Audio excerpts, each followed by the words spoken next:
네, 오늘 오신 관객 여러분께 인사 한 말씀씩 먼저 해주시고 저희 본격적으로 메가토크 시작할 텐데요. 제가 혹시나 걱정이 좀 돼서 전주에 다녀오신 뒤 컨디션이 괜찮으시냐고 여쭤보았는데 조금 힘들지만 관객들이 오늘 몇 명 오시는지 듣고 부쩍 힘을 내시는 모습이었습니다. 감독님들 인사하실 때 큰 박수 부탁드리겠고요. 한 분씩 관객 여러분께 인사 부탁드리겠습니다. Eh bien voilà, nous sommes très heureux de vous voir aussi nombreux dans cette salle. Donc j'espère qu'on va avoir un bel échange et j'espère aussi que le film, ça a été. Très heureux aussi, voilà, de vous rencontrer. Pour la première fois, nous sommes venus en Corée. Ça fait longtemps qu'on devait venir, on est venu. Alors voilà, j'espère que le film vous a intéressé et qu'on pourra en parler avec Madame. 네, 이렇게 극장에 꽉 차 있는 모습을 보니까 정말 행복합니다. 저희가 이제 영화를 방금 보셨다고 들으셨는데요. 영화가 마음에 드셨기를 바랍니다. 네, 마찬가지로 저도 굉장히 여러분을 만나 뵙게 되어서 반갑습니다. 이 영화가 여러분들에게 흥미롭게 다가가기를 바라고요. 앞으로 더 많은 흥미로운 얘기를 기자님과 해보도록 하겠습니다. 네, 앞서서 제가 준비한 Q&A를 진행을 하고 말씀드린 대로 카카오톡 오픈 채팅방에 남겨주신 질문들을 후반부에 참조해서 같이 이야기 나누도록 하겠습니다. 오늘의 통역은 이슬가 통역가님께서 수고해 주시겠습니다. 우선 이전작과 연결되는 지점부터 얘기를 나눠보고 싶은데요. 과거에 프로메제라는 작품을 두 감독님께서 연출을 하셨죠. 아프리카계 이민자를 착취하고 또 그들의 죽음을 묵인하는 아버지가 있고 그 아버지를 바라보는 소년의 딜레마를 그리는 영화였는데요. 그런 점에서 프로메제와 오늘 보신 토리와 로키타가 좀 거울처럼 마주보고 있는 영화가 아닌가라는 생각이 듭니다. 그 영화가 1996년도 영화였기 때문에 지금 30여 년의 시간이 흐르는 동안에 서유럽 사회에서 이민자 문제를 바라보는 두 감독의 시선도 조금은 변화했다는 생각이 드는데요. 아마도 현지인의 시각으로부터 이민자 자체로 조금 옮겨간 듯한 시각을 이 영화에서 엿볼 수가 있었습니다. 관련해서 좀 들려주실 이야기가 있다면 무엇일지 여쭤보겠습니다. En deux mots, parce que c'est, pour avoir une explication complète, je ne sais pas si on est les mieux placés, mais en deux mots, je dirais que depuis la promesse, entre la promesse et aujourd'hui, la situation de l'immigration en Europe s'est détériorée. Il y a de plus en plus de gens qui viennent en Europe pour avoir une vie meilleure. Beaucoup n'arrivent pas jusqu'à l'Europe, ils meurent en mer, beaucoup. Et il y a de plus en plus de difficultés à avoir ces papiers et être reconnu comme citoyen européen lorsqu'on y arrive. Donc la situation s'est aggravée. 제가 이민 문제에 대해서 전문가는 아니라서 좀 간단하게 말씀을 드리자면요. 저희가 처음 약속을 찍었을 때 그리고 이번에 토리와 로키타를 만들었을 때 이 사이에 유럽 내에서 이민자 문제는 더 악화되었습니다. 사실 여러분도 아시다시피 많은 이민자들이 유럽에 도달하기 전에 목숨을 잃기도 하고요.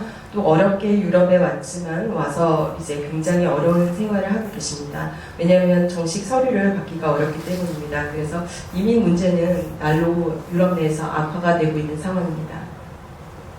J'ajouterais simplement qu'il y a une loi qui va normalement être votée cette année, au début de l'année prochaine, qui sera une loi européenne et qui devrait donner un cadre à la migration. Mais on va voir, on attend la loi. Elle pourrait être bénéfique aux migrants, peut-être le contraire, mais on peut espérer quand même qu'elle sera bénéfique. 네, 참고로 덧붙이자면 유럽 내에서 이르면 올해 그리고 늦으면 내년 초에 이민자 문제를 해결하기 위해서 유럽 차원의 법을 도입을 할 예정입니다. 결과적으로 이 법 덕분에 이민자들의 상황이 나아질지 아니면 반대로 더 악화될지 지켜봐야 될 것 같고요. 개인적으로 이 법 덕분에 상황이 더 나아졌으면 좋겠습니다.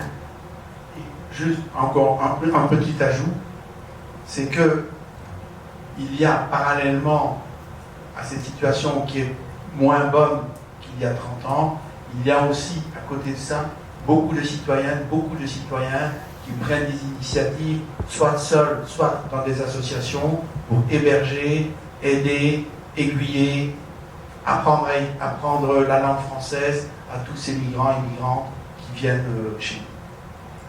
네, 이 상황은 사실 안 좋아졌다는 건 확실한 것 같습니다. 그래도 30년 전보다 나아졌다는 것은 시민들이 자체적으로 힘을 모아 아니면 홀로 이 이민자들을 받아들이고 그들이 정착할 수 있도록 배우는데 도움을 주고 있다는 점은 좀 나아진 점이라고 할 수 있습니다.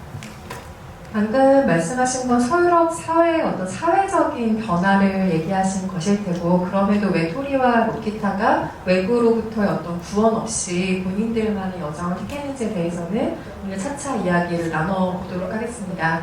이 이야기의 출발점에 대해서 많이 궁금하셨던 분들은 이미 찾아보신 분들도 계시겠지만, 범죄와 마약 네트워크에 이용당하는 난민 아이들이 있고 그 아이들이 정말 흔적도 없이 사라지고 있다는 기사를 읽으신 것으로 이 영화를 출발시킨 것으로 알고 있습니다. 근데 처음 기획에서는 이 토리와 로키타 같은 아이들뿐만 아니라 이들과 함께 유럽으로 건너온 어머니 캐릭터도 있었던 것으로 알고 있는데요. 결과적으로 아이들의 이야기로만 영화를 구축하신 이유는 무엇인지 여쭤보겠습니다.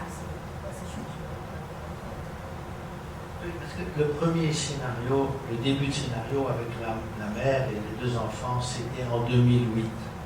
C'est déjà un petit temps, il y a 15 ans. Et donc, quand on a lu les textes dans les journaux, surtout français, sur le fait que des jeunes migrants disparaissaient, il y en a évidemment qui vont en Angleterre, parce que c'est là qu'ils veulent aller, ils y arrivent. Il y en a d'autres qui sont refoulés et qui retournent dans les pays où ils ont débarqué, souvent l'Italie et la Grèce, mais souvent l'Italie. Et puis, il y a ceux, effectivement, qui, quand ils vont avoir 18 ans, mais qui ne peuvent pas avoir leurs papiers, qui le savent, ils vont dans les réseaux clandestins. Et ils restent pour essayer d'avoir des faux papiers, essayer quand même de rencontrer un avocat qui va leur permettre de prolonger leur séjour. Et un certain nombre, effectivement, disparaissent dans les réseaux, appelons ça les réseaux de la mafia, les réseaux criminels, principalement la drogue et la prostitution. Voilà. Et nous, on a choisi, si je puis dire, oui, de mettre Lokita dans le réseau de la drogue parce que, en passant, je vous dis ça en passant, on vient d'arrêter, si vous avez vu la plantation dans le film, eh bien, il vient d'y avoir une arrestation en Belgique de 6 plantations comme celle-là et de 22 gangsters. Donc ça existe vraiment. Et donc, je voulais vous dire qu'on a choisi de mettre Lokita dans cette plantation parce que ça nous permettait aussi de l'isoler par rapport à Tori. Parce que notre film, la lumière de notre film, c'est l'amitié entre ces deux migrants. Et qu'en la séparant de Tori, on mettait en avant la nécessité de se revoir. Puisque, comme vous avez pu le voir, ils sont inséparables. Il faut qu'ils soient ensemble. Voilà. Et donc, comme on voulait vraiment faire un film sur cette amitié, cette solidarité, l'entraide entre eux, c'est pour ça qu'on a choisi de mettre Lokita dans une plantation. 네, 저희가 처음에 이제 엄마와 유럽에 함께 온 두 아이의 이야기를 구상했던 때가 2008년이니까요. 그 뒤로 15년이라는 시간이 흘렀습니다. 그리고 나서 저희가 이제 프랑스 신문에서 기사를 읽었고요. 그 기사에 보면 이제 보호자가 없이 미성년인 이민자들이 상당수가 행방불명된다라는 기사였습니다. 일부는 영국으로 가기도 하고요. 이탈리아, 그리스에 머무르기도 하고 또 다른 나라에 정착했던 그런 미성년 이민자들 같은 경우에는 18세가 되기 전에 이제 정식 서류를 받을 수 없다라는 위기감을 느끼고 불법 시장이나 아니면은 위조 서류를 얻는다든지 아니면은 더 많은 위험을 무릅쓰는 일을 하게 된다라는 기사를 봤습니다. 그게 저희 영화의 시작점이었고요. 실제로 그렇게 행방불명된 많은 미성년 미민자들 가운데 범죄 조직이라든지 마약, 매춘 쪽에 흘러드는 경우가 상당수였습니다. 로키타 같은 경우에 여러분이 보시면 알겠지만 대마초를 재배하는 공장에 폐쇄되죠. 실제로 벨기에에서 있었던 사건이고요. 벨기에 경찰이 총 6군데의 대마초 농장을 발견을 했고 거기에 연루되었던 22명의 그런 범죄 조직을 체포한 사건이 있었습니다. 또 저희가 이제 로키타를 그 마약 재배지에 따로 놓은 이유는 영화에서의 주요 테마가 우정이거든요. 그런데 이 둘이 헤어질 수 없는 그런 상황에서 어떻게 하면 이 영화에 비친 우정을 더 두각시켜서 보여줄 수 있을까? 이 둘의 서로 돕고 그리고 유대감을 키워나가면서 많은 난관을 헤쳐가는 것을 보여주고자 하였습니다. 감독님들 영화를 보면은 그 아이를 키우는 장년 세대가 주인공인 영화도 있지만 대부분은 뭐 노인층보다는 젊은 세대, 뭐 청소년 혹은 아이들의 이야기를 주로 다루시고 있는 것을 알 수가 있습니다. 이야기를 구상하실 때 특정 연령대를 고려하시는 편인지 궁금한데요. 어쩔 수 없이 그 창작자의 시각이 좀 다음 세대로 향하기 때문인지 그 이유가 궁금합니다.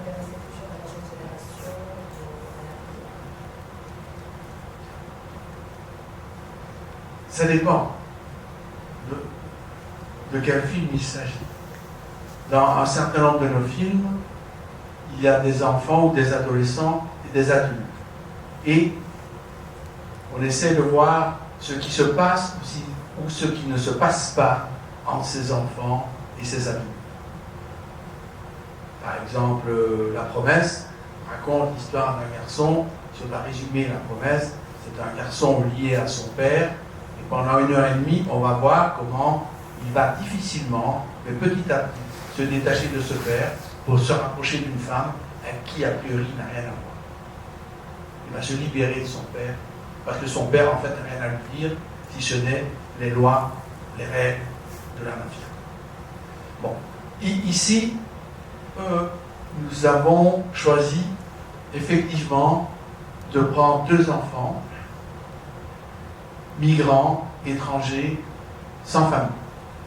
Parce qu'aujourd'hui, dans nos sociétés européennes, ce sont les êtres les plus faibles.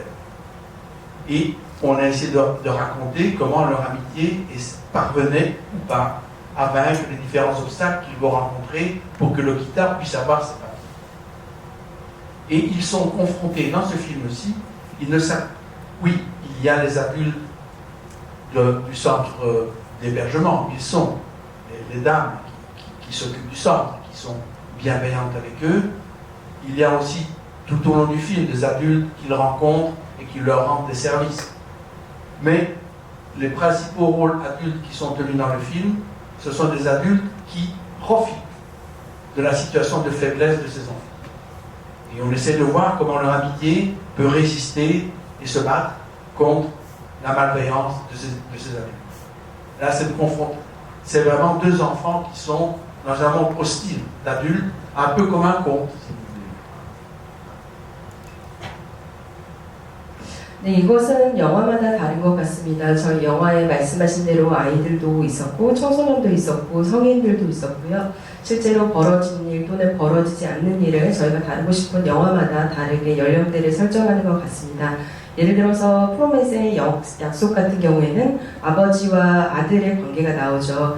1시간 반 동안의 러닝타임을 통해서 아들이 어떻게 힘겹게 아버지로부터 벗어나는지를 보여주는 영화입니다. 아버지에게서 배울 수 있는 것은 그야말로 범죄와 관련된 굉장히 나쁜 것들이기 때문에 아버지를 힘겹게 벗어나 제3의, 그러니까 자신이 봤을 때 더 나은 여성을 향해서 새로운 가족을 만들려는 그런 아들의 투쟁을 보여주고 있고요. 토리와 로키타 같은 경우에는 가족도 없이 혈혈 단신으로 유럽에 온 이민자, 그 중에서도 미성년자들을 보여주고자 했습니다. 왜냐하면 유럽 사회에서 가장 취약한 계층이 아이들인데요. 그 중에서도 이제 이민자 아이들의 상황이 가장 어렵습니다.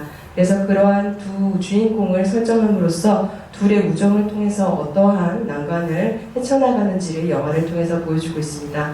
물론 영화를 보시다 보면 이 난민 보호소에서 이 토리와 루키타에게 조금은 호의적인 직원들도 보이고요.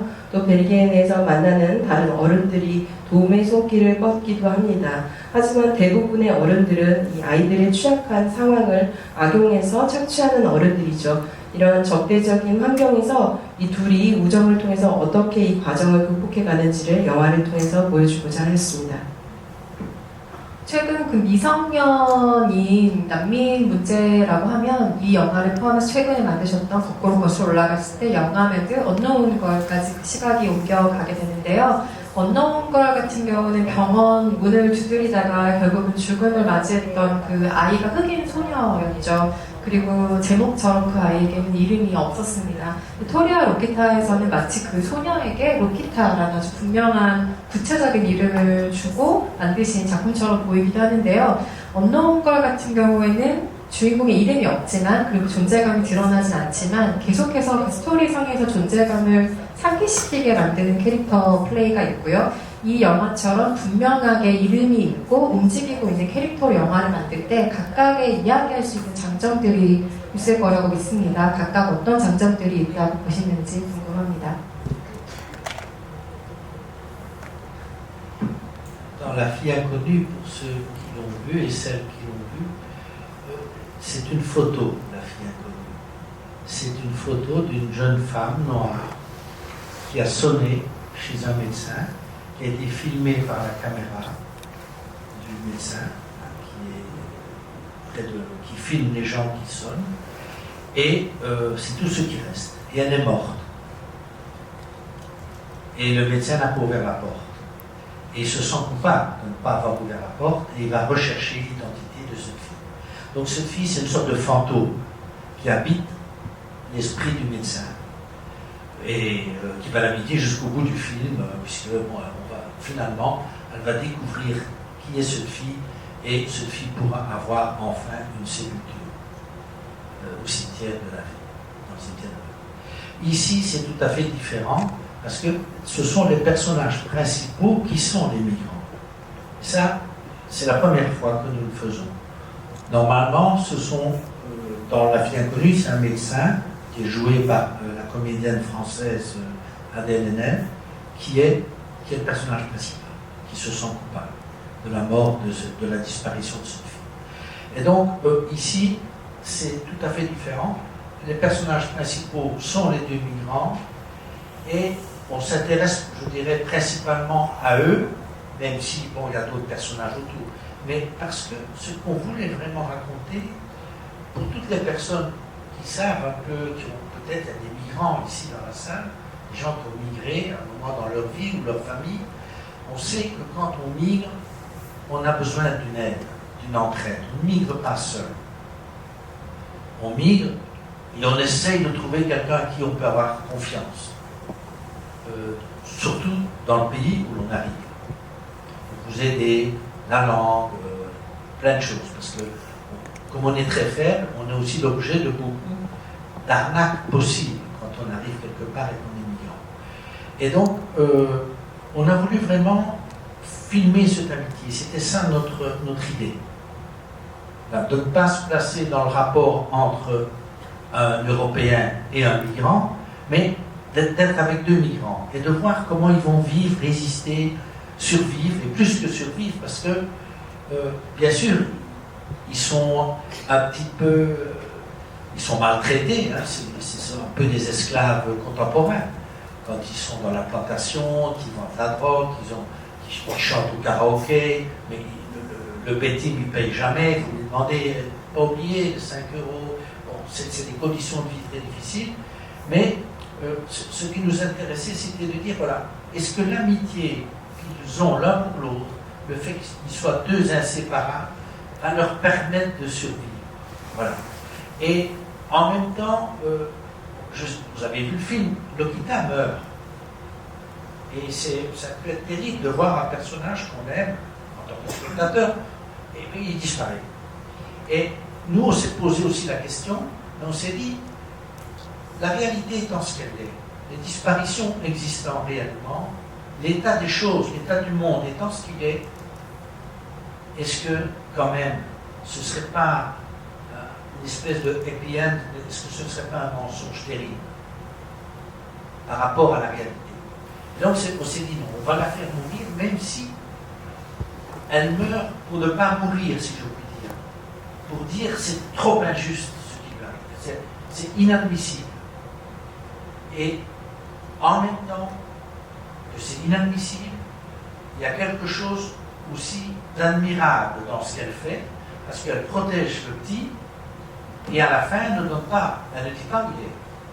Donc l'amitié gagne, si vous voulez. Elle meurt, c'est vrai. C'est inadmissible, c'est révoltant, j'espère que les spectateurs trouveront ça révoltant, et en même temps, l'amitié qu'elle a pour le garçon gagne, est gagnante, même si elle meurt. Voilà. Et c'est pour ça qu'on allait jusque-là dans le film. Et qu'à la fin, ben, ils chantent cette chanson qu'ils ont déjà chantée plusieurs fois, la berceuse africaine. Plusieurs personnes nous ont demandé, mais qu'est-ce qu'elle dit, cette berceuse? Mais elle dit, ben, je suis ta maman, tu m'appelles, tu peux m'appeler, je viens vers toi, je te console, je suis ta maman. C'est plus ou moins les paroles de la chanson africaine. Et le garçon lui chante ça, à la fin du film, comme si bon, pour lui, il va pouvoir quand même continuer à vivre avec l'idée que cette personne, Lokita, à qui il avait donné sa confiance, eh bien, elle lui a rendu jusqu'au bout. Elle a été vraiment son amie, elle ne l'a pas trahi. Voilà.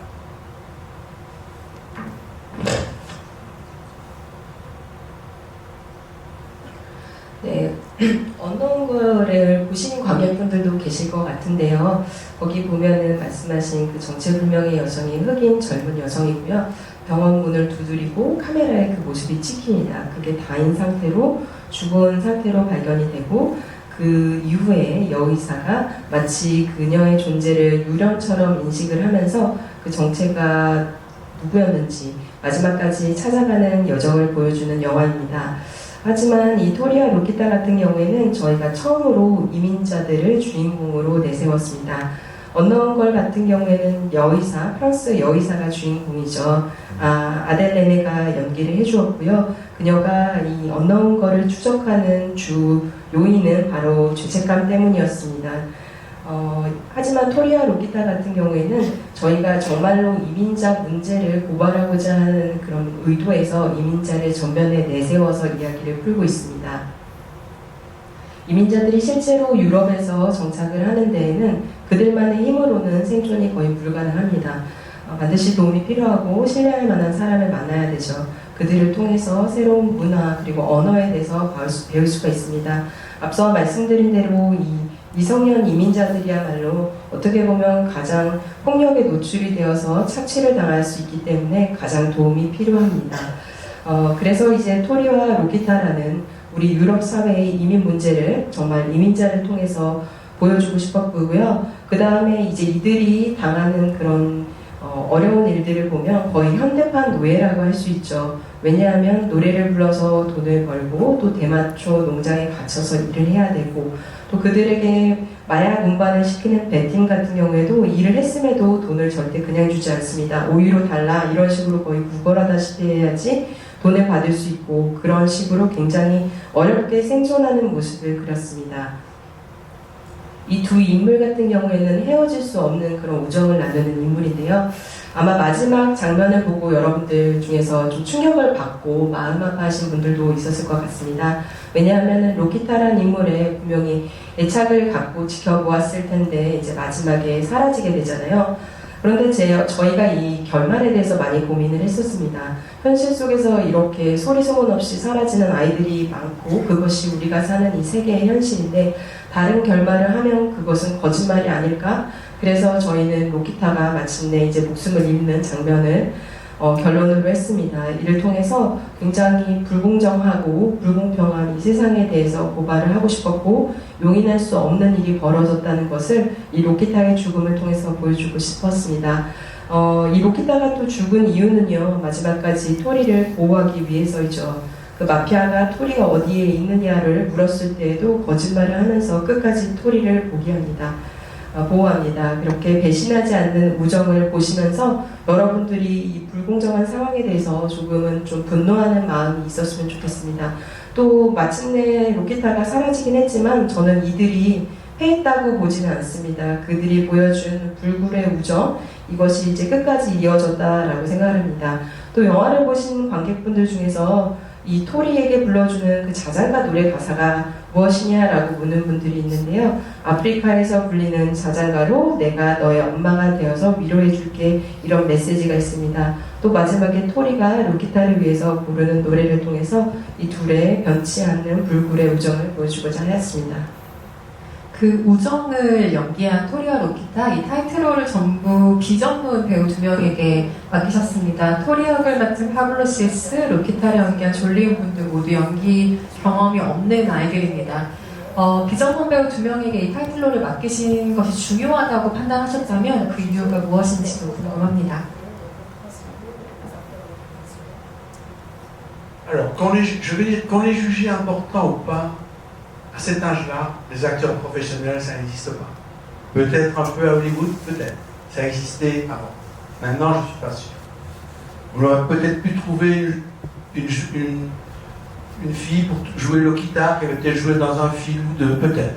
Mais nous, on a voulu chercher d'abord, si vous voulez, un jeune garçon et une jeune fille. Et en fait, qu'ils aient joué ou pas, c'était pas vraiment notre souci. Nous, on a lancé un casting, et si des filles ou des jeunes garçons qui avaient déjà joué étaient venus nous voir, on les aurait castés, on les aurait peut-être retenus ou pas. Toujours est-il que ceux qu'on a retenus, Pablo et Jolie, n'avaient jamais joué. Et ça, si vous voulez, pour des metteurs en scène, pour les cinéastes, si vous avez fait le bon choix, et il nous semble que nous avons fait le bon choix, mais ça, vous ne pouvez vous en rendre compte que quand vous commencez vraiment à travailler.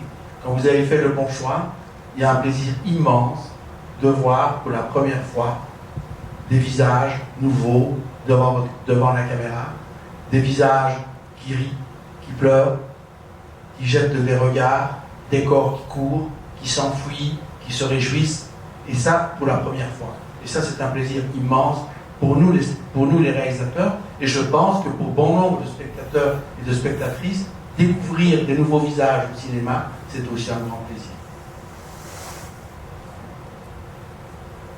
네, 저희가 사실 이 토리와 로키타 역의 그 배우를 찾아서 캐스팅을 할 때 비전문 배우가 하는 것이 중요하다 아니다라는 판단을 사실 내리고 캐스팅에 임하지는 않았습니다. 사실 이 두 인물을 연기할 수 있는 나이대 배우가 벨기에, 프랑스에는 거의 없고요. 아마 예전에 과거 헐리우드는 좀 있었을 수 있지만 지금은 또 그 나이대에 배우 중에서 찾기가 굉장히 어려운 것 같습니다. 저희가 이제 찾는 토리의 인물이 어린 남자아이였고요. 또 로키타 같은 경우에도 아직 성년이 안 된, 막 성년을 앞두고 있는 어린 여자인 거죠. 그런데 저희가 이제 파블로랑 조엘리를 캐스팅을 했을 때 너무 그들의 목소리와 그들의 느낌과 연기가 맞아서 캐스팅을 했는데 그 두 분이 그 전에 한 번도 영화를 찍어본 적이 없는 비전문 배우였던 것입니다. 그런데 이제 이렇게 한 번도 영화를 찍어보지 않는 배우들을 선택을 할 때 저희가 이제 갖고 있는 큰 리스크라고 하면요. 저희의 선택이 맞았는지 아닌지를 촬영장 첫날에 가서 파악을 할 수가 있습니다. 사실은 그 전까지 저희의 선택이 옳았다고 알 수가 없는 것이죠. 그렇게 이제 첫 촬영을 시작하고 저희가 카메라를 통해서 정말 새로운 얼굴을 마주했을 때 카메라 뒤에서, 카메라 앞에서 웃고 울고 또 서로 시선을 주고받고 달리고 이런 그 두 배우가 탄생하는 과정을 목격한 것이 굉장히 큰 감독으로서의 즐거움이었고요. 또 그러한 새로운 얼굴, 새로운 배우의 탄생을 여러분들이 이 영화를 통해서 보셨는데요. 그것이 여러분들에게도 큰 즐거움이셨으면 좋겠습니다. 토리와 로키타의 캐릭터에 대해서 조금 더 구체적인 이야기를 나눠보도록 하겠습니다. 아까 자장가 이야기를 잠깐 하시면서 내가 너의 엄마가 되어줄게 라는 뜻을 가지고 있는 가사에 대해서도 잠깐 말씀해 주셨는데요. 혹시 토리와 로키타를 다른 성별, 그러니까 예를 들면 두 소녀라든지 두 소년이라든지 아니면 토리가 나이가 많은 오빠라든지 이런 캐릭터를 상상하신 적이 없는지는 궁금한데요. 왜냐하면 이게 나이 차이가 어느 정도 나는 누나와 남동생일 때만 가능한 좀 독특한 돌봄의 관계가 보이고 있는 것 같기 때문입니다. Non. 없다고 합니다. 빠르게 넘어갈게요. 다른 질문이죠. 네. 사소한 질문이지만 그렇다면 토리와 로키타의 이름을 어떻게 지으셨는지 궁금한데요. 왜냐하면 서로가 서로의 이름을 부르는 장면이 많은데 굉장히 독특한 리듬감이 느껴지거든요. Lokita, c'est parce que nous avons une amie camerounaise dont la fille s'appelle Lokita. Voilà, c'est une famille où il y a beaucoup d'enfants, mais la fille aînée s'appelle Lokita. Et on a gardé le prénom de cette femme camerounaise qui vient de la région de la vraie Lokita du film, si je puis dire. Nous avons gardé le prénom de cette fille, qui a le prénom donc de la fille de la réalité. Et Tori, c'est différent. Tori, c'est le prénom qu'on donne au premier garçon ou au 7e garçon dans une ethnie du Bénin qui s'appelle les Bariba, où les enfants sorciers ne sont pas, enfin, où il existe encore ce que on croit être, mais ce n'est pas vrai, mais c'est les coutumes qui disent cela, qu'il y a des enfants sorciers. Alors, un enfant sorcier, il y a plusieurs types d'enfants sorciers, si je puis dire, mais c'est un enfant qui ne naît pas la tête la première, c'est un enfant qui le jour où il naît, enfin le moment où il naît, bon, il y a un mort dans la famille, ça peut être la maman, ça peut être un oncle, voilà, ou bien il naît avec un défaut physique. Et on le désigne comme enfant sorcier et on l'abandonne tout de suite.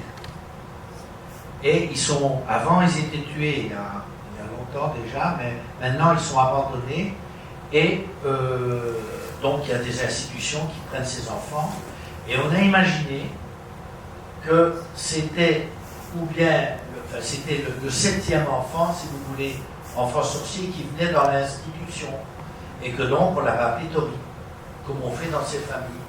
Voilà, le premier ou le 7e. Donc voilà pourquoi il s'appelle Tori. Voilà. Et il nous semblait alors qu'au niveau du son, puisque vous avez parlé de ça, ça sonnait bien. Lokita et Tori. C'est un beau couple. Voilà. Comme Michel et Daniel, qui vont très bien ensemble. 네, 사실 로키타라는 이름은 저희 이제 친구 중에 카메룬에서 오신 분이 있는데요. 그 집에 자녀가 굉장히 많은데 그 집에 딸 아이의 이름이 로키타였어요. 그래가지고 저희가 이제 로키타가 카메룬에서 왔다라는 생각을 했기 때문에 그런 현실성을 반영을 해서 친구 딸 아이의 이름을 그대로 쓰게 되었고요. 토리 같은 경우에는 좀 다른데요. 보통 이제 첫 번째 남자아이나 7번째 태어난 남자아이에게 토리라는 이름을 많이 줍니다. 또 이제 토리가 극 중에서 이제 저주받은 아이라는 이유로 그 나라에서 박해를 받고 그 다음에 이제 이민을 선택을 했잖아요. 실제로 아프리카 베냉의 바리바라는 그런 부족 같은 경우에는요. 예를 들어서 아이가 이제 태어날 때 보통 머리가 먼저 나오는데 그렇지 않다든지 아니면 태어났는데 그 아이의 탄생과 함께 가족 중에 누군가가 죽었을 때 이런 식으로 좀 비극적인 일이 일어났을 때 그 아이가 저주받았다라고 얘기를 하고 예전에는 실제로 그런 아기를 태어나자마자 죽이는 풍습이 있었습니다. 다행히 이제는 죽이지는 않고요. 버리고요. 그런 버려진 아이들을 거두어들이는 기관이 있습니다. 그래서 이제 저희가 생각할 때 이 토리라는 아이가 그런 이민자들을 거두어들이는 단체에 온 7번째 남자아이, 그래서 토리라는 이름을 가졌다라고 했고요. 지금 기자님께서 말씀하신 것처럼 토리 로키타라고 불렀을 때 굉장히 귀에도 리듬감이 있어서 좋은 것 같고요. 이 예시가 적절할지 모르겠지만 프랑스어에서는 미셸, 다니엘 이런 식으로 좀 짝이 맞는 이름이 있습니다. 왜냐하면 비틀즈 노래 보시면은 미셸, 다니엘 이렇게 쿵짝쿵짝 맞는 그런 리듬감이 있는 이름이라고 생각을 했습니다. 로키타와 토리가 화면에 보여지는 모습이 조금 다르죠. 영화의 첫 장면을 다시 상기를 해보면 로키타는 영화의 시작부터 계속해서 좀 화면의 프레임에 갇혀지거나 혹은 대마초 공장 같은 특정 공간 안에 계속해서 가두어지는 캐릭터입니다. 반면 토리는 상대적으로 아주 자유분방한 움직임을 보여주죠. 거침없이 달리기도 하고 자전거로 이동을 하기도 하고요. 두 캐릭터 사이의 이 같은 차이를 보여주는 것이 실제로 촬영의 중요한 기준 중에 하나였는지 궁금합니다.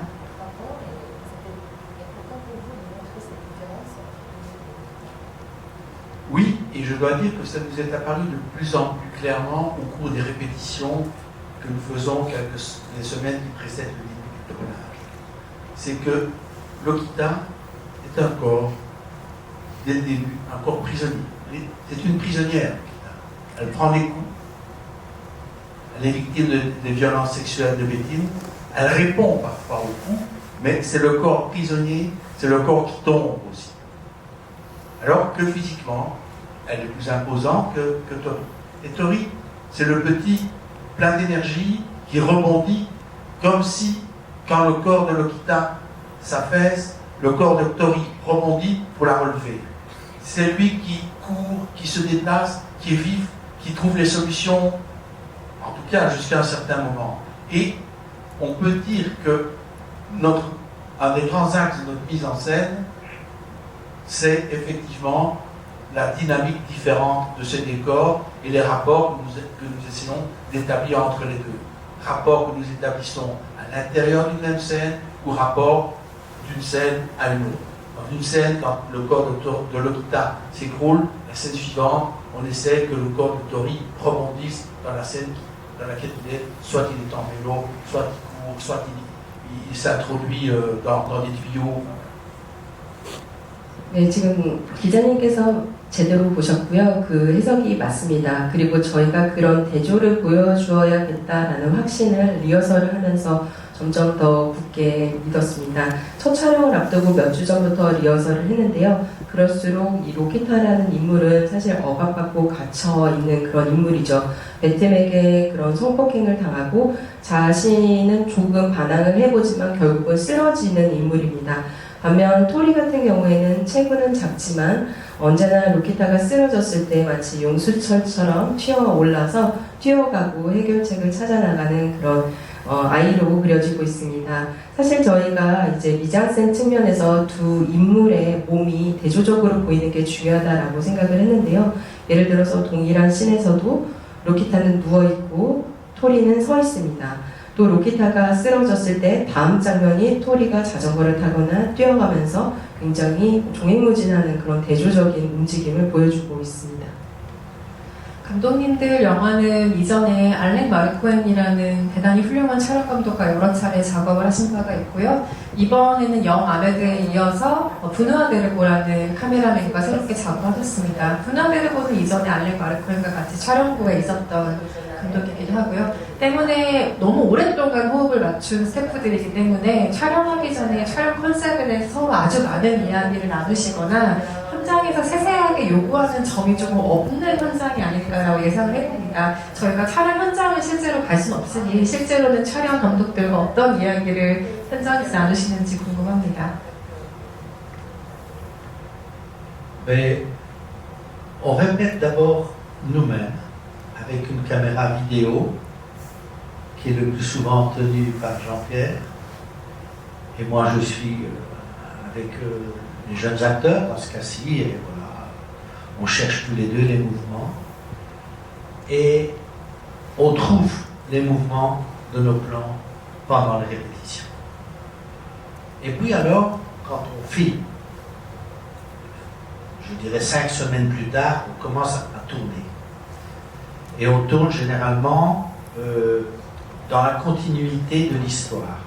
Premier jour, premier plan de la première scène. Et au fini, dernier plan de la dernière scène. Ici, l'enterrement, les funérailles. Alors, avec le directeur photo, on ne lui montre pas nos répétitions, mais nous, on sait ce qu'on cherche, donc on explique ce qu'on cherche.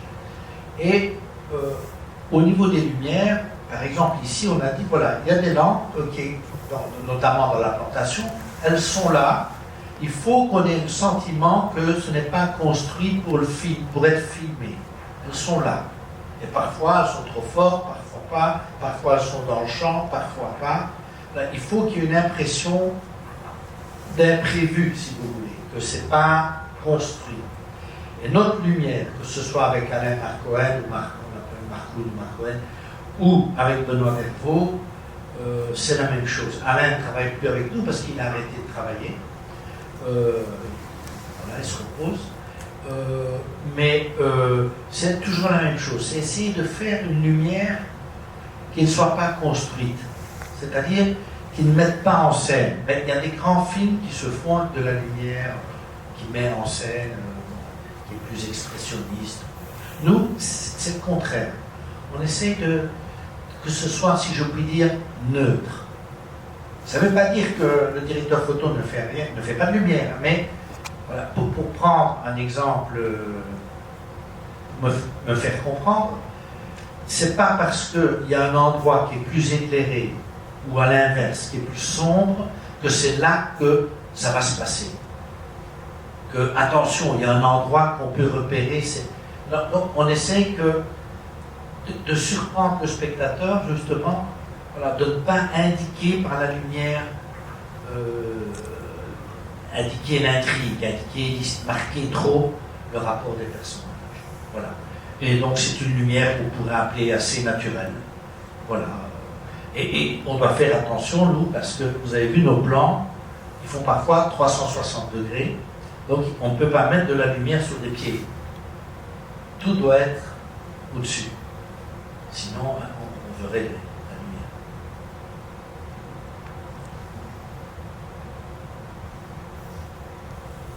네, 저희가 이제 작업하는 방식에 대해서 말씀을 드리면요. 사실은 리허설 과정에는 카메라 감독님이, 촬영 감독님께서 같이 안 오십니다.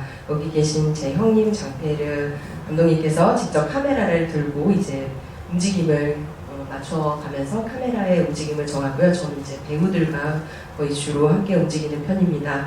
5주간의 리허설을 통해서 저희가 이제 어떻게 카메라를 찍을지를 다 정하고요. 그리고 나서 본 촬영은 정말 이야기의 전개 순서대로 순차적으로 찍습니다. 그러니까 여러분들이 보신 첫 번째 장면이 첫날 촬영했던 거고요. 마지막 장례식 장면이 마지막에 찍었던 장면입니다.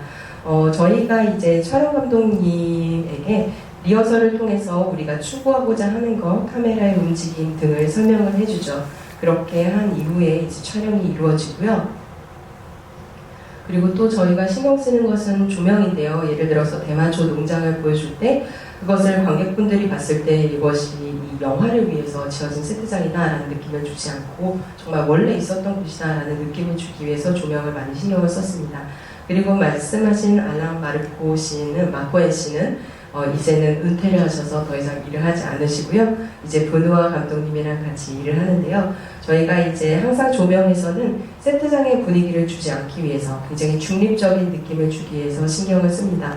물론 다른 훌륭한 그런 영화들에서 보면은 조명을 통해서 그 장면을 더 극대화해서 활용을 하는 경우도 있지만 저희 같은 경우에는 이 장면에서 조명이 비춰서 밝다라고 하고 또 다른 장면에서 어둡다라고 했을 때 그 밝은 장면이 그곳에서 중요한 행동이 벌어지고 사건이 벌어지는 곳이다라는 그런 식의 단서를 관객들에게 주고 싶지 않았습니다.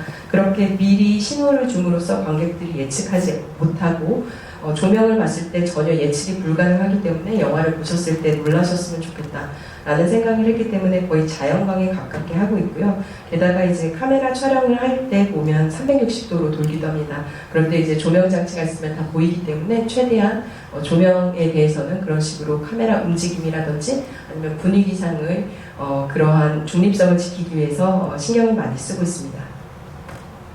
감독님들은 초기에 다큐멘터리 작업도 하셨습니다만 지금은 극영화를 만드시기 때문에 극영화가 추구하고 있는 리얼리즘은 다큐멘터리의 문법과는 분명히 달라야 합니다. 단순히 현실을 그대로 복사하거나 재현하는 것과도 또 달라야 하는 게 극영화의 리얼리즘일 텐데요.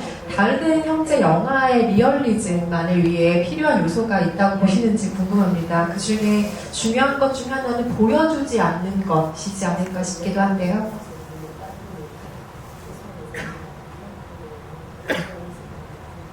이를테면 이 영화에서는 로키타가 성적학대를 당하는 장면이 있지만 그것을 보여주지 않는다든지 로키타가 죽은 이후에 바로 장례식에 토리의 모습으로 넘어가잖아요. 그래서 결말이 많은 것들이 의도적으로 생략됐다는 인상을 주기도 합니다.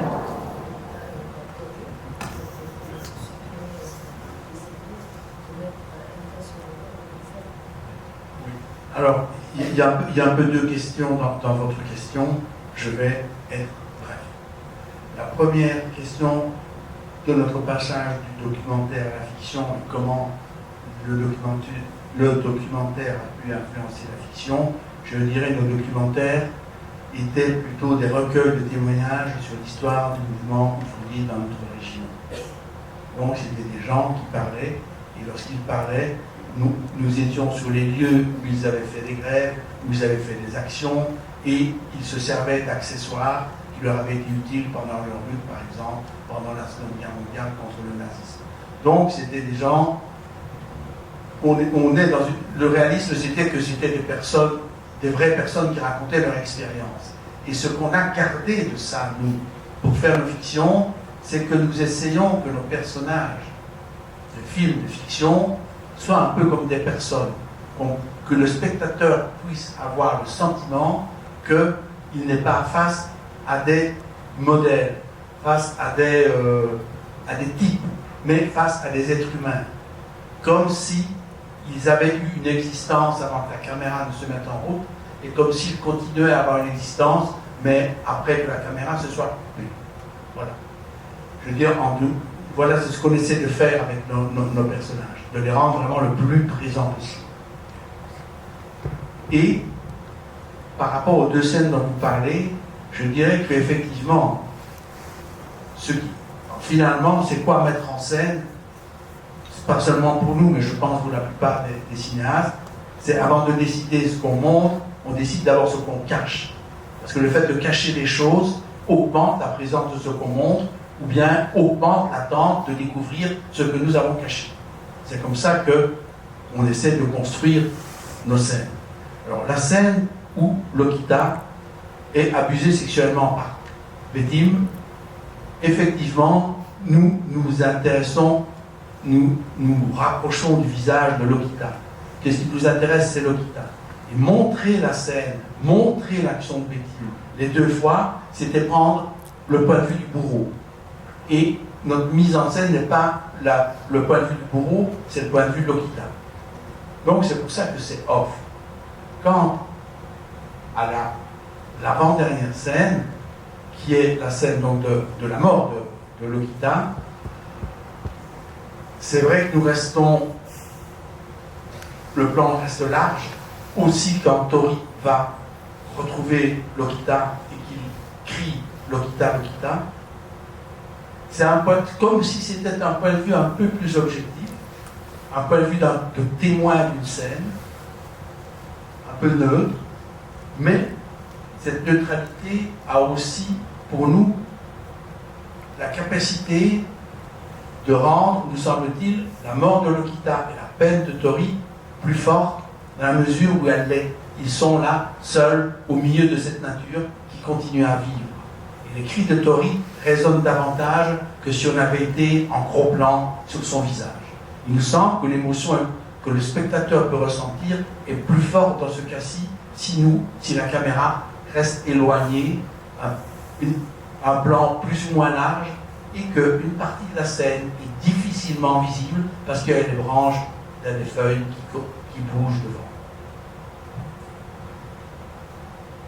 네, 기자님의 질문에 두 가지가 있는 것 같습니다. 우선 첫 번째에 대해서 말씀을 해드리면요. 저희가 이제 다큐멘터리를 했을 때 벨기에 노동자들의 그런 목소리를 많이 담았는데요. 그들이 이제 파업을 할 때 아니면 여러 가지 노동운동을 할 때 그들의 목소리를 담았고 또 2차 세계대전 중에 나치에 반대하는 이들의 목소리를 담는 식으로 그들의 경험을 그대로 있는 그대로 기록하는 것이 저희가 이제 다큐멘터리를 찍을 때 중요하게 생각했던 것이었습니다.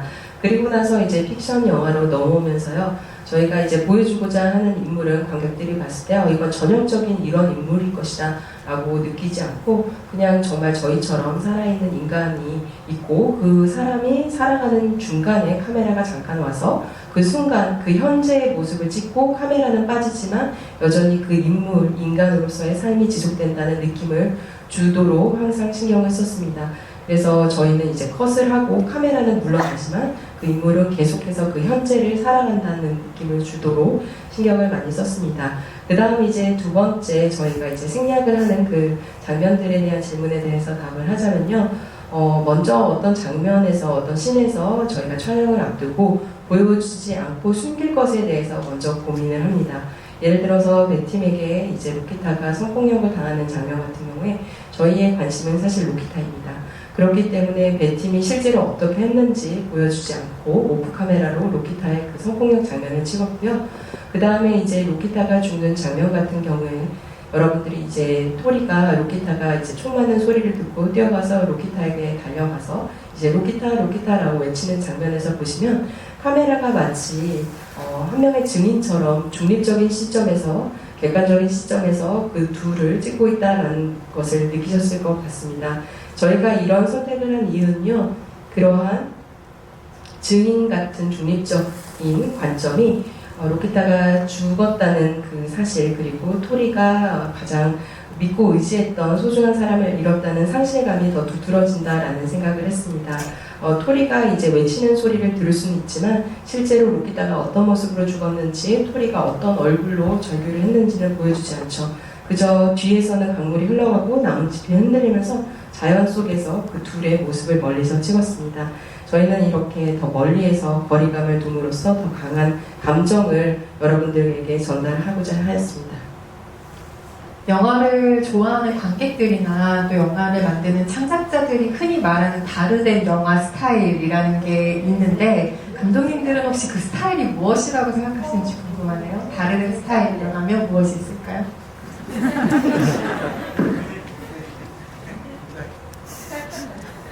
Alors,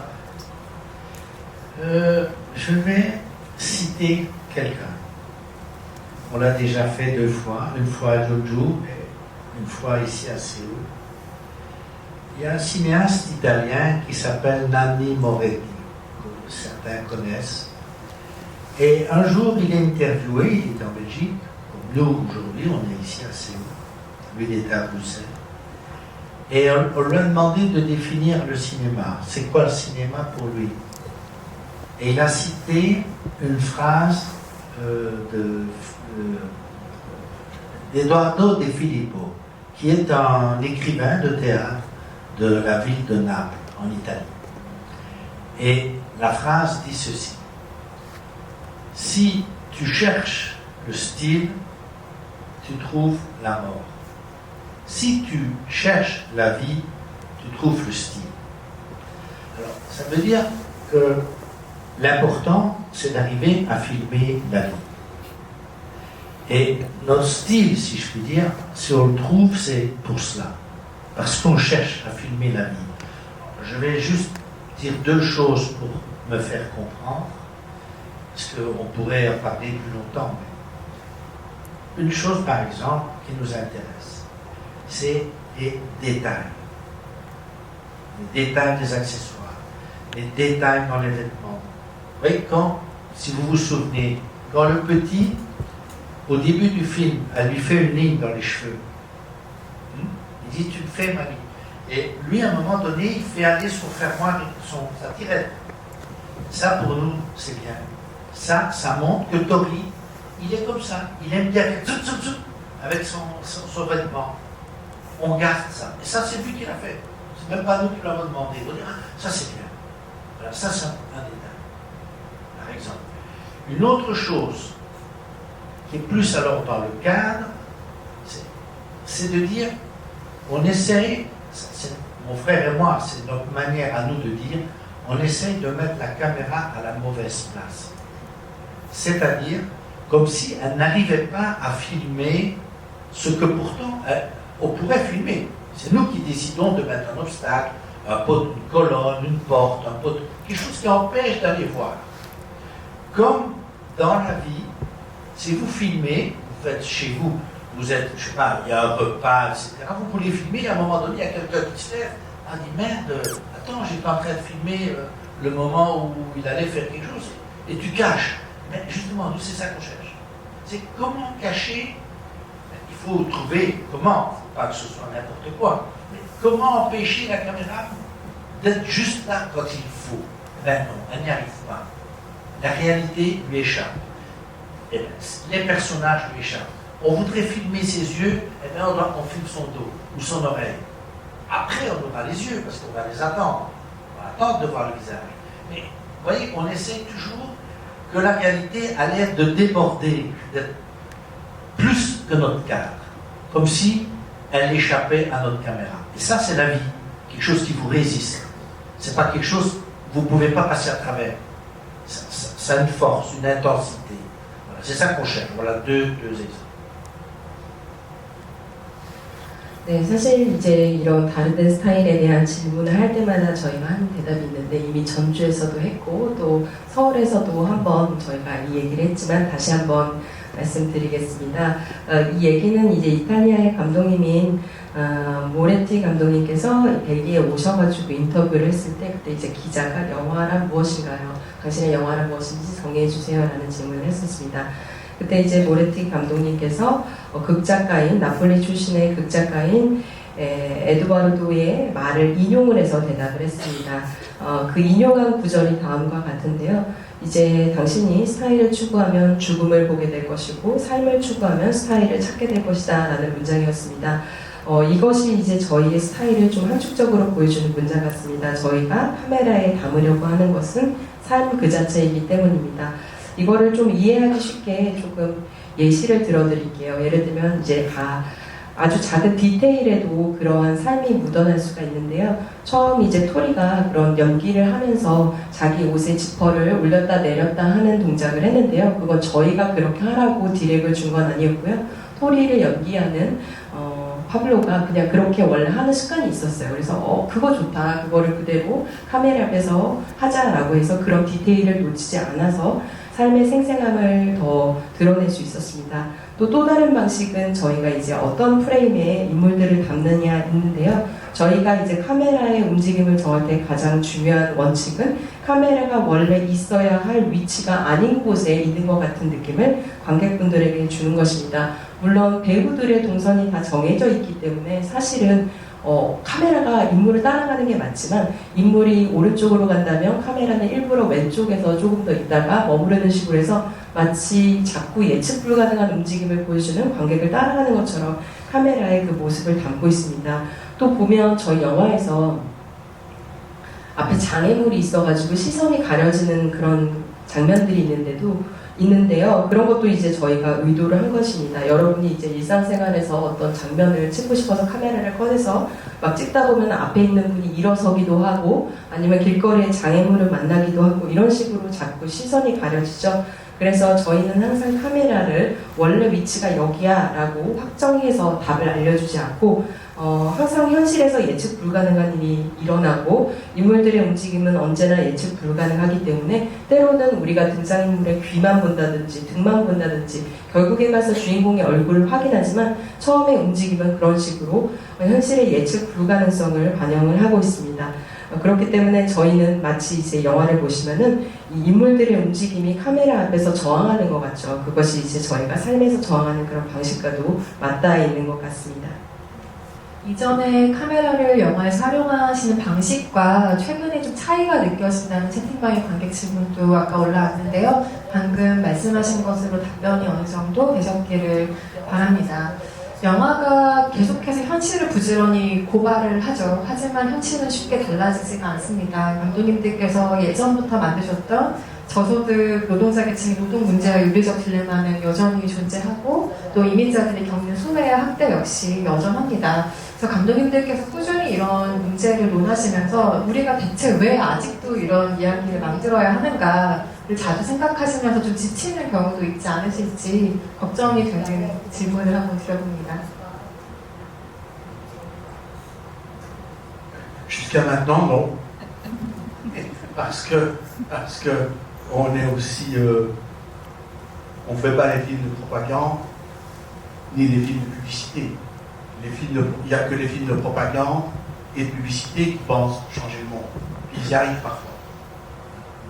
Ce n'est pas pour rien que tous les régimes totalitaires se sont servis du cinéma pour imposer leur vue. Et, mon Dieu, il faut bien avouer que parfois, ça les a bien aidés, malheureusement. Nous, si vous voulez, ce qu'on espère avec nos films, c'est que le plaisir que le spectateur prend à voir, la spectatrice prend à voir le film, c'est que puisse s'établir entre chaque spectatrice, chaque spectateur, une conversation secrète avec Tori et Lokita. Et en fait, cette conversation secrète que chaque spectatrice et chaque spectateur a avec Tori et Lokita, c'est une conversation secrète avec lui-même ou elle-même qu'il a. Et peut-être que cette conversation secrète avec soi-même peut ébranler des choses chez chez chacun des spectateurs, des spectatrices.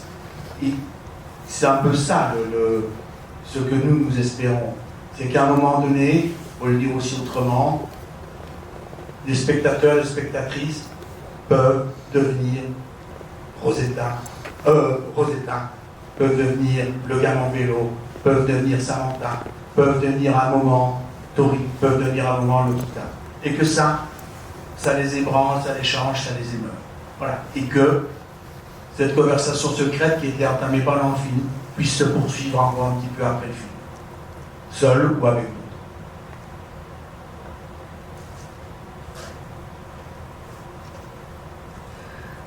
지금까지는 지치지 않았습니다. 네, 다행히도. 그래서 저희가 계속 영화를 하고 있죠. 저희가 생각할 때 세상을 바꿀 수 있다라고 믿고 찍는 영화는 딱 두 가지가 있는 것 같습니다. 선동하는 영화 아니면 광고 영화겠죠. 광고하는 영화겠죠. 그런데 이제 불행히도 전체주의 그런 체제에서 영화를 이용해서 그들의 그런 이데올로기를 강요를 해서 성공해서 그런 영화를 또 찍는 전체주의 국가들이 있어서 좀 불행하다라는 생각이 들고요. 그 다음에 이제 저희가 관객들에게 보여주고 싶은 또 관객들이 저희 영화를 보고 느꼈으면 하는 것은 토리와 로키타를 보면서 관객 한 분 한 분이 내적인 대화를 나누는 것입니다. 그 대화가 토리와 로키타와 나누는 대화일 수도 있고요. 관객 스스로와 나누는 대화일 수도 있죠. 또 그렇게 말을 터서 대화를 시작하다 보면은 아마 이제까지 믿고 있던 것을 흔들어서 조금은 혼란스러울 수도 있습니다. 하지만 저희 영화를 보고 여러분들이 로제타가 되어보시고 자전거 탄 소년의 시릴이 되어보기도 하고 시릴을 도와주는 사만다가 될 수도 있고 토리가 될 수도 있고 로키타가 될 수도 있고 그런 자기의 삶과는 다른 인물에 대해서 눈을 뜨고 저희 영화를 통해서 처음에 말꼬리가 터고 대화가 이어졌으면 좋겠고요. 그 대화를 혼자 하시던 다른 친구분과 하시던 계속 이런 대화가 이어졌으면 좋겠습니다. 관객 여러분께서 그 로키타의 죽음을 너무 안타까워 하신 나머지 질문으로 토리는 이제 어떻게 되는 거냐는 그 질문이 굉장히 많이 올라오고 있는데 토리와 로키타가 서로 삶의 목표가 되어졌다고 생각하는데 로키타를 잃은 토리는 대체 어떤 목표로 삶을 살아가야 할까요? 라고 토리의 미래를 많은 분들이 걱정하고 계십니다. Oui, les choses ne seront pas simples, mais j'ai bon espoir. Mon frère aussi, nous avons bon espoir. Parce qu'il a rencontré en Lokita quelqu'un à qui il a pu faire confiance. Et il a eu raison de lui faire confiance. Et ça, c'est important. Parce que même quand ton père, sa mère, son père, et qui vous ont aimé, que vous avez pu leur faire confiance, qui vous ont jamais trahi, c'est important. Souvent plus important que d'avoir des proches, des parents, des amis qui vous trahissent. Et donc, moi je pense que Tori n'oubliera jamais ça, n'oubliera jamais ce qu'elle a fait pour lui. Et quand on a quelqu'un à qui on peut faire confiance dans la vie, pour démarrer, c'est important. Maintenant, c'est vrai, il a perdu cette personne. Et c'est pour ça qu'au début du dernier plan, on l'a mis entouré de Barbara et de Nadia, des deux femmes du centre. Pour montrer qu'il n'était pas tout seul, qu'il est là au milieu avec les deux filles, puis il y a tous les autres garçons et les filles qui sont là, mais surtout ces deux femmes. Voilà. Ça veut dire qu'il va rester au centre. Espérons qu'il pourra continuer à aller à l'école, il aimera ça. Il a l'air de bien dessiner, il a l'air d'aimer d'aller à l'école. Donc voilà, on peut penser qu'il rencontrera quelqu'un qui fera sa vie en Belgique, qui trouvera du boulot, il aura peut-être une famille, il sera heureux, il sera peut-être seul, mais je pense qu'il peut être heureux.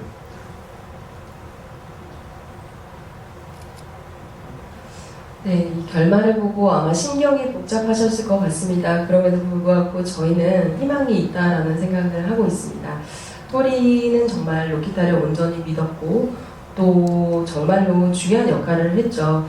그렇지만 가족이 꼭 없다고 해서 완전히 상황이 절망적인 것 같지는 않습니다. 왜냐하면 실제로 현실 속에서 오히려 믿고 의존했던 가족들에게 배신을 당해서 사는 사람들도 있고요. 토리처럼 한 번도 배신하지 않고 끝까지 자신을 희생해서 지켜주었던 그런 사람 덕분에 계속 삶을 이어가는 사람도 있으니까요. 토리는 이러한 로키타의 희생을 절대 잊지 않고 살 것 같고요. 그 희생을 잊지 않고 산다면 살아갈 힘이 있을 거라고 생각을 합니다. 로키타를 잃은 것은 정말 커다란 상실감이 되었겠지만 여러분들 장례식 장면에서 좀 주의해서 보셨는지 모르겠는데 토리 양옆으로 그 난민 센터에서 토리와 로키타에게 가장 좀 호의적인 그런 선의를 베풀었던 두 여인이 앉아 있습니다. 이제 그걸로 짐작을 해보건데 토리는 아마도 계속 센터에서 머물 수 있을 거고요. 학교를 다닐 수 있을 거고요. 또 워낙 학교를 좋아했기 때문에 배움을 이어나가고 자신이 좋아하는 그림을 그릴 수 있었겠죠. 저희 이제 개인적인 저희의 바람은 토리가 그렇게 학교에서 공부도 하고 벨기에에 정착해서 일도 찾고 그 다음에 가정도 꾸리고 행복한 미래가 있기를 바라면서 영화를 마무리했습니다. 진심으로 토리의 행복한 미래를 바라게 되는 영화이기도 합니다. 감독님들 영화에 그 배경음악이 자주 등장하지 않는 이유로 이 영화가 좀 유독 독특하게 느껴지시는지 노래에 관련된 질문들도 굉장히 많이 올라오고 있는데요. 아까 그 자장가에 대한 답변을 하셨으니 이 질문으로 대신 해보겠습니다. 혹시 평소에도 음악을 즐겨 듣지 않으시는 건가요? 음악을 많이 사용한 영화를 보면 어떤 생각이 드시는지 궁금합니다. 라고 질문을 주신 분이 계시네요.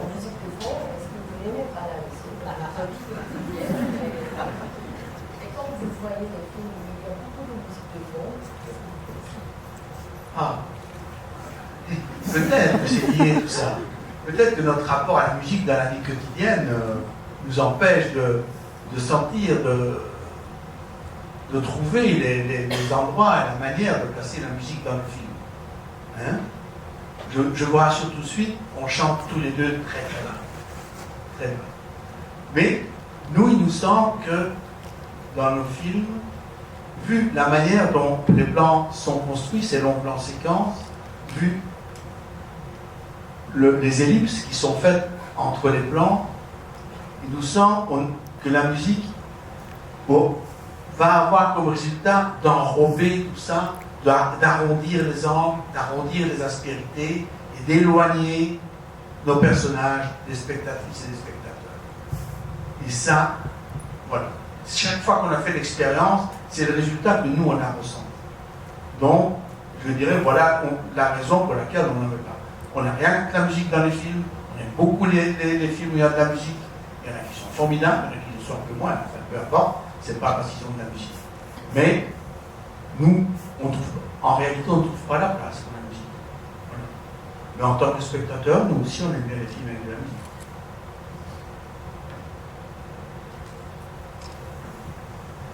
네, 지금 관객분께서 굉장히 좀 예리한 지적을 해주신 것 같네요. 실제로 저희가 영화를 찍으면서 영화를 배경음악으로 음악을 사용하지 않는 것이 저희가 일상에서 음악과 맺고 있는 관계와 좀 무관하지 않다는 생각도 드는데요.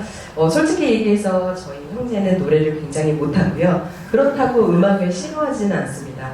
그런데 이제 저희 영화를 보면 워낙 롱 시퀀스가 많고 생략이 많고 간결한 그런 장면들이 많기 때문에 저희가 음악을 사용한다면 저희가 보여주고자 했던 그런 일상의 날카로운 각들, 뾰족한 부분 그런 것들이 모두 지워지고 둥글둥글해진다는 느낌이 들었고요. 그렇게 함으로써 저희가 이제 등장인물과 여러분이 굉장히 가깝게 느끼도록 만들고 싶었는데 음악을 통해서 오히려 관객분들과 등장인물이 멀어지는 것 같다는 것을 음악을 사용했을 때 느꼈습니다. 그렇기 때문에 저희가 저희 영화에서 배경음악을 잘 사용하지 않지만 그렇다고 음악 사용에 반대를 한다든지 음악을 너무 많이 사용해서 영화가 싫다든지 그런 건 아니고요. 음악을 잘 사용해서 좋은 영화도 있고 또 안 좋은 영화도 있지만 그것이 결코 배경음악 탓은 좀 아닌 것 같고요. 단지 저희의 영화에서는 음악의 자리가 없었을 뿐입니다. 그래서 저희가 음악을 사용하지 않는 것 뿐이죠. 이 자리에 계시진 않지만 영화를 만들 때 플레이리스트부터 만드는 쿠엔틴 타란티노가 들으면 굉장히 반가워할 이야기이기도 한 것 같습니다. 러닝타임에 대한 질문도 많이 올라오고 있습니다. 아마도 항상 간결한 러닝타임 내에서 이야기를 들려주시기 때문일 것으로 생각이 되는데요. 항상 80분대, 90분대, 길어야 100분이 조금 넘는 작품들을 만드시는데 영화의 러닝타임에 대한 감독님들의 기본적인 생각이 있으신지 궁금하다는 질문도 많이 주셨습니다. aucun principe. Aucun. C'est comme ça. Voilà, ici, dans le Tori Lokita, c'est un peu un film noir, un peu vu comme ce qu'on appelle un film noir dans l'histoire du cinéma. On l'a vu assez efficace, rapide, voilà. Et on s'est dit, on peut faire des ellipses. Allez hop, très vite, à la scène suivante, perdre un peu le spectateur, et puis hop, il s'y retrouve après, parce qu'il comprend, il est perdu pendant quelques secondes, 10 secondes. Donc voilà, on l'a vu très rapide. Donc voilà, parce qu'on avait tourné plus, hein, on a enlevé des choses au montage. Voilà. Et puis il y a des films qui sont un peu plus longs, effectivement, 1h40, 1h45. Voilà, parce que la matière le demande. Mais on n'a pas de principe. Pas de principe. 네, 사실 러닝타임에 대해서 특별히 짧게 한다 뭐 그런 원칙은 전혀 없습니다. 그냥 그런 것이라고 답을 해드리고 싶고요. 토리와 로키타 같은 경우에는 누아르 영화라는 생각이 드는데요. 좀 효과적으로 빨리 보여줘야겠다는 생각을 했습니다. 그래서 생략이 많고 갑자기 다른 장면으로 전환이 돼서 아마 관객분들이 몇몇 장면에서는 이게 어떻게 이어지는지 혼란스러운 순간이 있었을 것 같은데요.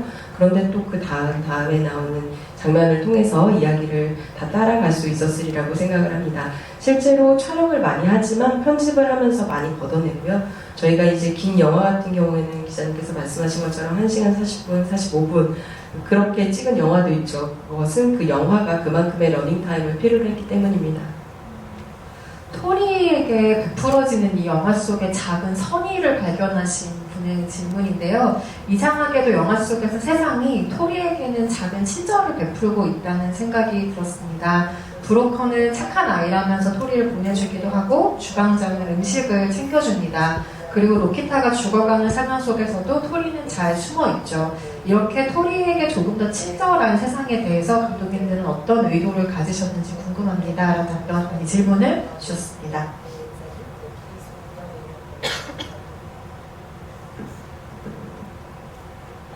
Je distinguerai Bettine des autres personnes qui, à l'intérieur du film, sont bienveillants avec Tori. Je pense au chauffeur de bus, je pense à l'adulte qui est d'accord de l'aider à envoyer l'argent à la mère de Lokita, alors que l'adulte précédent a dit non. Je pense qu'il y a différentes attitudes de différents adultes à travers le film qui racontent un peu les différentes attitudes de la société vis-à-vis des enfants migrants. Betim, lorsque Betim fait un cadeau, oui, il leur donne un petit morceau de pizza à manger, mais en même temps, Betim, quand il doit payer pour le travail qui a été fait, alors que c'est le contrat de départ, Betim, il faut toujours lui rappeler qu'il doit payer, sinon il ne paye pas. Et Betim a un rapport de domination avec ses enfants. Donc, on ne peut pas, je pense, mettre Betim dans la même catégorie que les quelques personnes qui, tout au long du film, que nous rencontrons et qui sont bienveillantes avec Tori et aussi avec Lokita. Je pense aussi aux deux dames de l'Institut, du Centre MENA, Barbara et Nadia, où sont Tori et Lokita. 네, 이제 토리에게 좀 선의를 베풀어주는 어른들이 영화에 나오고 있습니다. 버스 운전자가 이제 길을 알려주고 은행에서 로키타의 돈을 송금하기 위해서 토리가 부탁을 했을 때 첫 번째 만난 어른은 대가를 요구하고 하지만 두 번째 만난 어른은 돈을 그냥 아무 대가 없이 송금을 해주죠. 좀 다양한 모습의 반응들을 보여주는데요. 저희가 이런 일상생활에서 또 우리 사회에서 이런 어린 불법 이민자들을 대하는 태도가 다르기 때문에 다양한 인간의 그 반응을 자연스럽게 넣었습니다. 하지만 관객분께서 이 배팀을 남은 음식을 남아주었다고 마치 토리에게 좀 친절했다라고 같이 한 바구니에 넣는 거는 절대 피하고 싶습니다.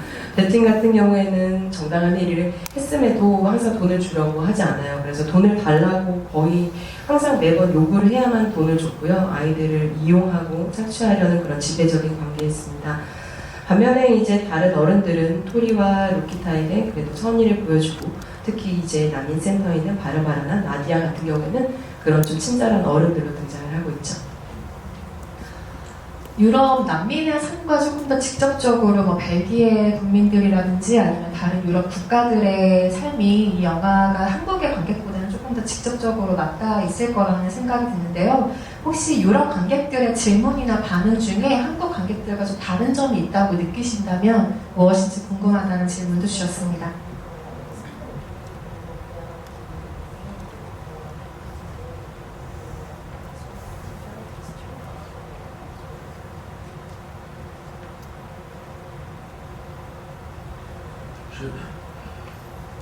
Je ne sais pas exactement, parce que les questions qu'on a eues de la part du public coréen, à Jeonju et hier, c'est des gens qui étaient très liés au cinéma, donc c'était plutôt des questions liées au cinéma que à ce dont le film parle, c'est-à-dire les migrants.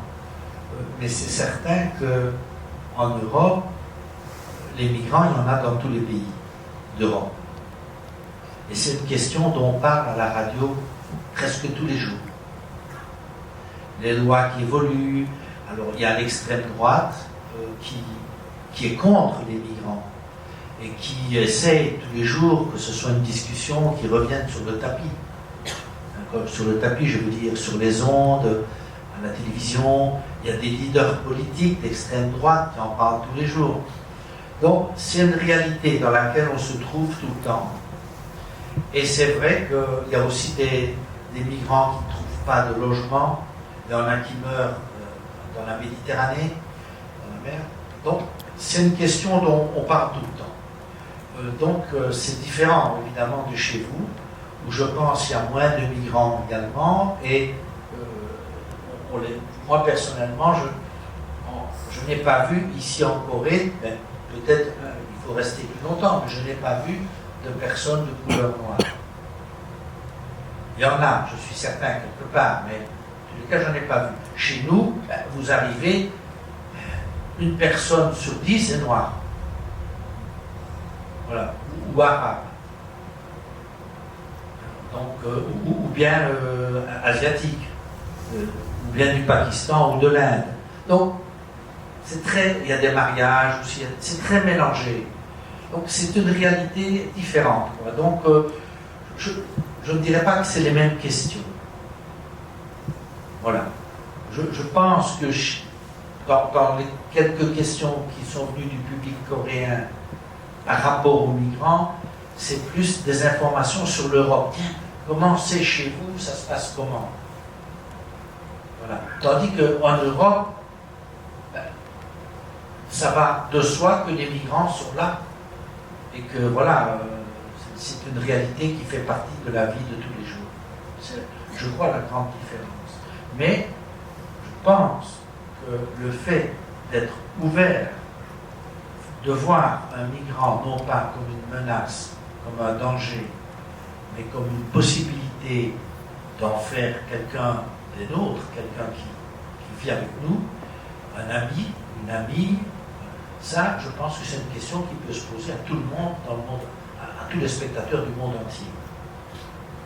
Et ça, voilà, on n'en a pas parlé avec le public, ici en Corée, mais je pense qu'on est tous des êtres humains, voilà, par rapport à un étranger, parce que l'étranger, c'est toujours la même chose. Ou bien, il vient vous sauver, voilà, un sauveur, ou bien c'est, oh, il va nous tuer, c'est une menace. C'est toujours, et il faut essayer que ces préjugés disparaissent et qu'on dise c'est un être humain comme moi.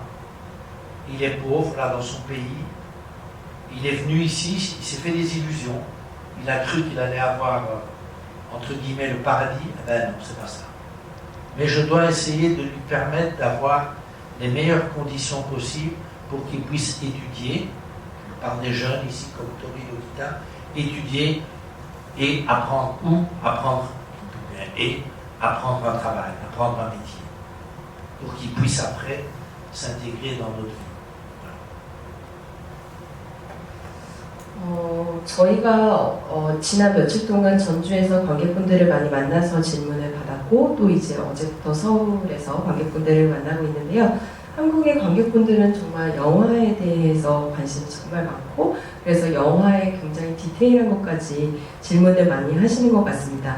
만약에 이제 이민 문제에 대해서 질문을 한다면 유럽에서는 이민자 문제가 어느 정도이냐라는 식의 질문이 있었던 것 같습니다. 반면 유럽의 상황은 많이 다른 것 같은데요. 저희가 이제 라디오를 틀거나 TV를 틀면은 언제나 매일매일 언론에서 이민자 문제에 대해서 들을 수 있고요. 또 극우파의 리더들이 이민자를 반대하는 어떤 목소리를 냈다 이런 것도 굉장히 매일매일 언론을 통해서 접할 수 있습니다. 그러다 보니까 저희 유럽 사람들에게는 거의 현실이고요. 매일 이민자 문제를 접하고 뉴스를 틀면은 뭐 불법 이민자들이 지중해를 건너다가 몇 명이 죽었고 또 지난 며칠간 길거리에서 이민자가 몇 명이 죽었고 이런 소식을 거의 일상에서 접하고 있습니다. 그렇기 때문에 저희 유럽 사람들에게는 이민자의 문제는 일상인 것 같고 매일 마주치는 사람들인 것 같습니다. 그런데 이제 저희가 한국에 와서 사실 뭐 며칠 더 있어봐야 알겠지만 지금 있었던 지난 4일 동안 흑인을 한 번도 본 적이 없어요. 그런데 이제 유럽에서는 길을 가다 보면은 정말 흔하게 흑인이라든지 아랍 사람, 아시아 사람, 파키스탄 또는 인도에서 오는 사람을 많이 볼 수 있고 커플들도 국제 결혼 커플이 정말 빈번하고 많습니다. 그런데 그런 모습을 아직까지는 한국에서 와서 많이 보지 못했어요. 분명 이민자가 있을 텐데 저희 눈에는 아직까지 보이지 않았습니다. 또 저희가 이런 영화를 통해서 이민자를 전면에 내세우고 여러분들에게 전하고 싶은 메시지는 이민자들이 위협도 아니고 위험도 아니고 그저 우리와 같이 살아가는 똑같은 사람이고 우리와 친구도 될 수 있는 사람이라는 얘기를 하고 싶었고요. 이 메시지는 아마 전 세계 관객분들에게 공통으로 다가갈 수 있을 것 같습니다. 이 영화를 통해서 그런 메시지가 전달이 되었으면 좋겠습니다.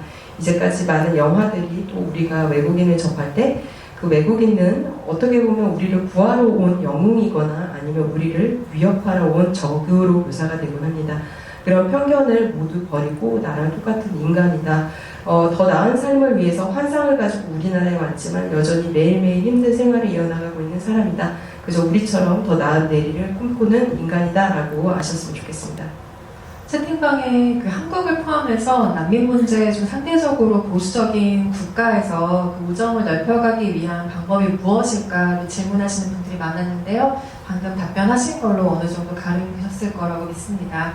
팬데믹 이후에 영화 만들기가 세계적으로 지금 굉장히 그 추세가 달라지고 있기 때문에 올해로 영화를 만드신 감독님들께 관련한 질문들 많이 쏟아지고 있는데요. 팬데믹 이후에 영화 만들기, 나아가 극장의 위기가 지금 전 세계적으로 대두되고 있는 상황입니다. 그래서 영화 제작에 대한 생각의 변화가 혹시 있으셨는지, 영화를 만드는 데 있어서 영향을 미친 생각들이 있는지 궁금하다는 질문들을 많이 주셨습니다.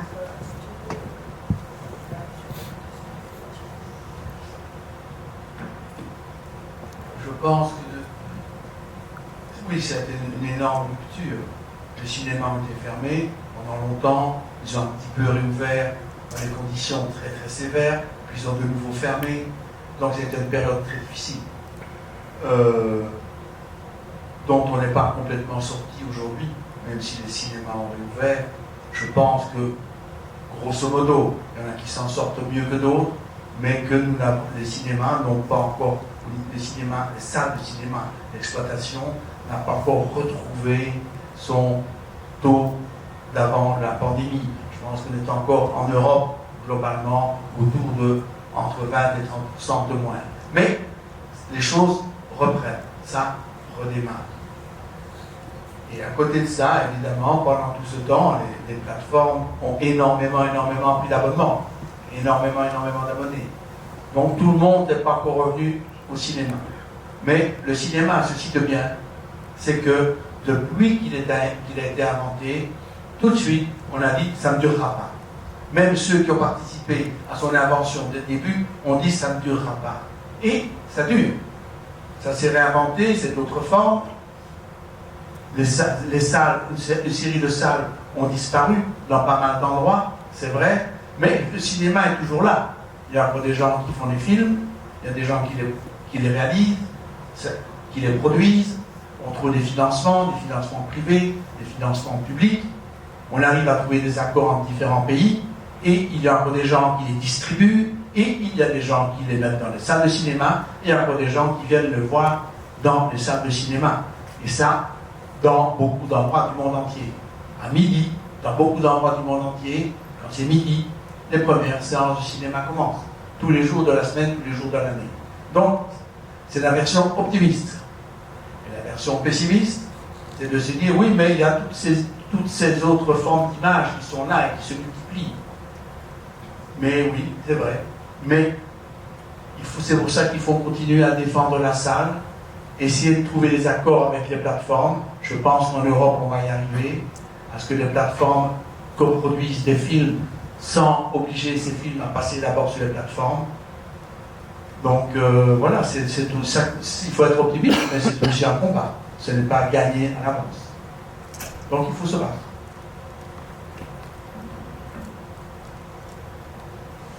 네, 실제로 팬데믹 동안 유럽의 많은 극장들이 문을 닫아야 했고요.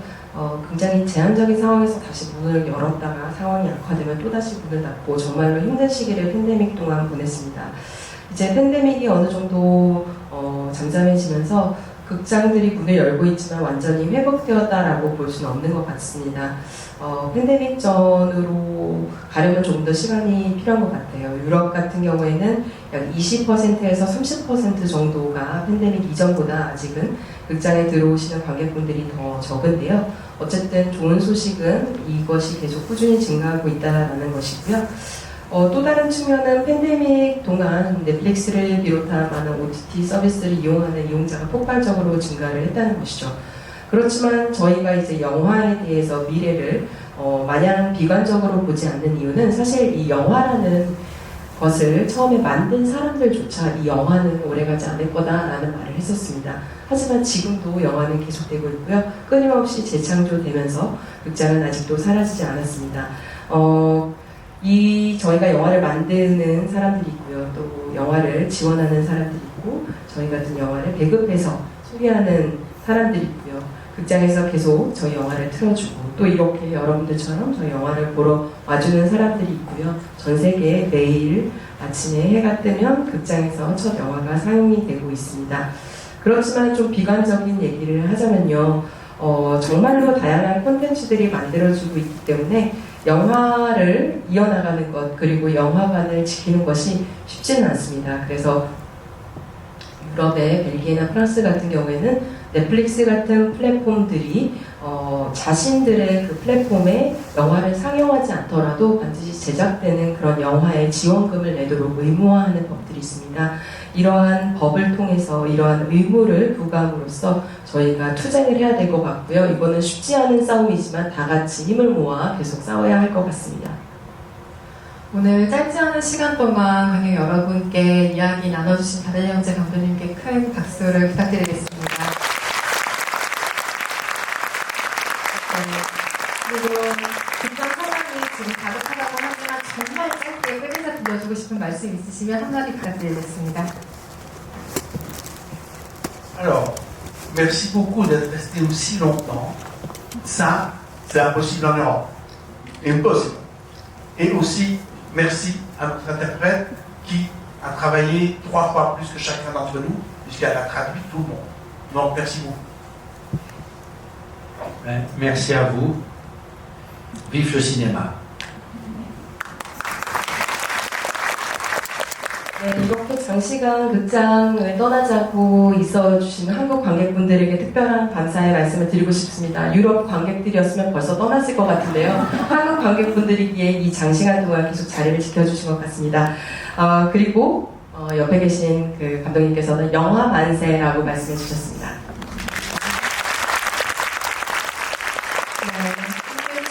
여러분 감사드리고요. 오늘 영화를 정말 사랑하는 관객들이 많은 국가로 한국을 기억해 주셨으면 좋겠다는 관객들의 반응이 있었습니다. 전달 부탁드리겠고요. 끝으로 감독님들과 같이 사진 촬영을 하고 자리를 마무리할 텐데요. 사진 촬영 이후에는 안전을 위해서 감독님들 퇴장 이후에 관객 퇴장 안내해 드리겠습니다. 자리를 잠시 정리하고 사진 촬영하도록 하겠습니다.